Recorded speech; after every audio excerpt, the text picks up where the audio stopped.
हाय दोस्तों, अगर आप सीए फाउंडेशन में और आपको पेपर नंबर 3 में बहुत ज़्यादा डिफ़िकल्टीज फेस करने को मिल रही है, या तो अगर आप नॉन मैथ्स बैकग्राउंड से थे और आपको बहुत ज़्यादा हार्ड पड़ रहा है पेपर नंबर 3 को प्रिपेयर करने में और जस्ट टू गेट 40 मार्क्स, तो ये वीडियो आपके लिए। ठीक है, वीडियो को एंड तक देखना, आपको प्रॉपर स्ट्रैटेजी समझ में आ जाएगी कैसे आपको प्रिपेयर करना है paper number 3 in order to just pass. ठीक है, पॉइंट नंबर 1, आपका पूरा का पूरा फोकस दोस्तों सिर्फ 2 पोर्शन पे होने चाहिए पेपर नंबर 3 के सिलेबस के, विच इज़ स्टैटिस्टिक्स और logical reasoning and selective topics of mathematics. Mathematics में जो आपको इजी लगे सिर्फ वो कर लेना, बट स्टैटिस्टिक्स और लॉजिकल रीजनिंग पूरा का पूरा कवर करना 100%। और ये बात समझने की कोशिश करिए, मैथ्स का जो पेपर है होता है ना दोस्तों, वो एक्यूरेसी के कॉन्सेप्ट पे चलता है, विच बेसिकली मीन्स कि 100 एमसीक्यूज़ आएंगे, आपको पूरे के पूरे एमसीक्यूज़ नहीं करने, आपको ना सिर्फ 45 या 50 एमसीक्यूज़ करने जिसमें आप अटमोस्ट कॉन्फिडेंट हो कि इस एमसीक्यू का आंसर यही है, दैट्स इट। और वो कैसे हो पाएगा?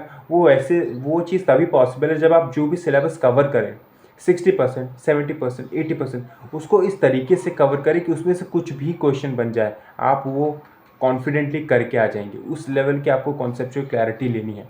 पॉइंट नंबर 2 दोस्तों, आपको ना फॉर्मूला शीट्स प्रिपेयर करने हैं। ठीक है, फॉर्मूला शीट हर चैप्टर के, जैसे जैसे आप चैप्टर्स के एमसीक्यू सॉल्व करते जाएंगे, जैसे जैसे कॉन्सेप्चुअल क्लैरिटी बनती जाएगी, जैसे जैसे आप न्यू फार्मूलाज के साथ इंट्रोड्यूस होंगे, आपको फार्मूला शीट में हर एक चैप्टर के फार्मूला वाइज एक पीडीएफ बना लेनी है और उसको रिवाइज करना है डेली बेसिस पे, सो दैट आपकी जो टाइम मैनेजमेंट होना वो बहुत आसानी से हो जाए। उसके बाद आपको एक मिस्टेक की बुक प्रिपेयर करनी है। डेली बेसिस पे आप क्या करेंगे, हर एक चैप्टर को रिवाइज करेंगे। कैसे?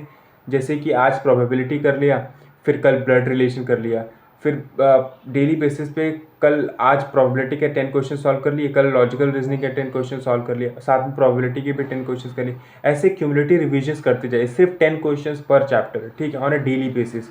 ठीक है, हर चैप्टर नहीं करना है ऑफ कोर्स, बट हाँ 2-3 चैप्टर डेली बेसिस पे रिवाइज करना है और 10-20 एमसीक्यू सॉल्व करने हैं। बट सिर्फ एमसीक्यू सॉल्व करने से नहीं होगा दोस्तों। ठीक है, आप समझिए, जैसे जैसे आप एमसीक्यू सॉल्व करेंगे ना, आप बहुत सारे एमसीक्यूज गलत भी करेंगे, बट आपको क्या करना है, आपको वो गलत होने का रीज़न फाइंड आउट करना है कि ये एमसीक्यू मेरा गलत हुआ तो क्यों गलत हुआ, उसका रीज़न क्या था। क्या मेरे कॉन्सेप्ट में कमी थी? क्या मेरे को फॉर्मूला याद नहीं आ रहे थे? क्या मेरा गेसवर्क बहुत गलत है? क्या मैंने तुक्का मारा? तो ये पॉइंट्स को लिखिए कि अच्छा मेरा ये एमसीक्यू इस रीज़न की वजह से गलत हुआ, और वो मिस्टेक बुक में ना सारे मिस्टेक को नोट डाउन करिए, सो दैट आप 1.5 डेज बिफोर एग्जाम उस मिस्टेक बुक को गो थ्रू कर पाए और देख पाए कि अच्छा प्रोबेबिलिटी चैप्टर में, ब्लड रिलेशन वाले चैप्टर में मेरे से यही गलती होती है, तो आप उसको ध्यान में रखेंगे और एक्चुअल एग्जामिनेशन में वो गलती नहीं करेंगे। ठीक है, उसके बाद दोस्तों आपको कैलकुलेशन के ट्रिक्स जो है ना वो करनी है और सीखनी है in order to avoid the working note.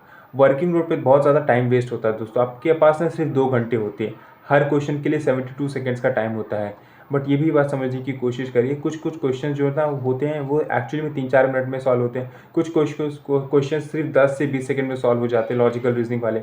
तो आपको टाइम को मैनेज करना बहुत सीखना पड़ेगा। उसके लिए कैलकुलेशन ट्रिक्स को समझिए, और मिस्टेक फार्मूला वाली जो बुक है ना उसका एक पार्ट को सिर्फ और सिर्फ कैलकुलेशन ट्रिक्स के लिए दे दीजिए, जहाँ पे आप कैलकुलेटर पे सारे ट्रिक्स समझिए, जिसकी वजह से आपका टाइम जो है ना कम लगे किसी भी एमसीक्यूज को सॉल्व करने में। तो ये एक इंपॉर्टेंट चीज़ है। एंड लास्ट पॉइंट दोस्तों, जो कि है मॉक टेस्ट पेपर।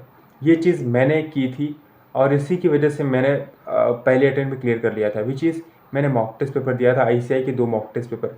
तो जैसे ICI 2 mock test paper issue करेगा ना, आपको वो मॉक टेस्ट पेपर प्रॉपरली लिखने हैं और समझना है कि आपसे गलती कहाँ हो रही है। ठीक है, उसको एक्चुअली में एनालाइज करना है।